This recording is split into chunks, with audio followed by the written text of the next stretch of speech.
গমের বাম্পার ফলন হয়েছে উত্তরের জেলা গাইবান্ধায়। টানা কয়েক বছর ধরে ফলন ও দাম ভালো পাওয়ায় চলতি মৌসুমেও ব্যাপক পরিমাণে গমের চাষাবাদ করেছে কৃষকরা। কৃষি বিভাগ বলছেন ফলন ও লাভ বেশি হওয়ায় প্রতি বছর বাড়ছে গমের চাষ। কৃষকরা বলছেন কৃষি অফিসের পরামর্শে এবছর গম চাষ করে ভালো ফলন ও দামের স্বপ্ন দেখছেন তারা।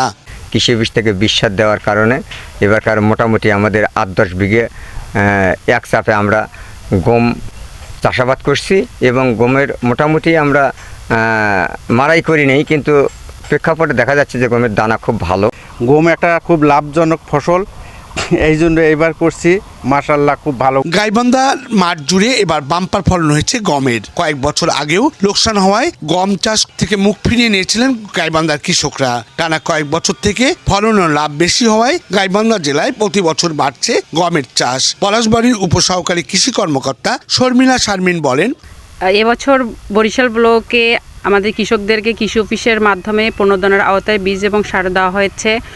কৃষকরা এই বীজ এবং সার পেয়ে তাদের নিজ জমিতে চাষাবাদ করেছে। আশা করতেছি এবার গমের ফলন অনেক ভালো হবে। কৃষকদের উদ্বুদ্ধকরণের মাধ্যমে এখানে আমরা ক্লাস্টার আকারে গম বাস্তবায়ন করেছি। গম চাষ বাড়াতে মাঠ পর্যায়ে কৃষকদের নানা পরামর্শ দেয়া হচ্ছে। এবছর গাইবান্ধায় গম চাষের লক্ষ্যমাত্রা নির্ধারণ করা হয়েছিল 3165 হেক্টর। সেটি ছাড়িয়ে 3278 হেক্টর জমিতে চাষ করা হয়েছে গমের।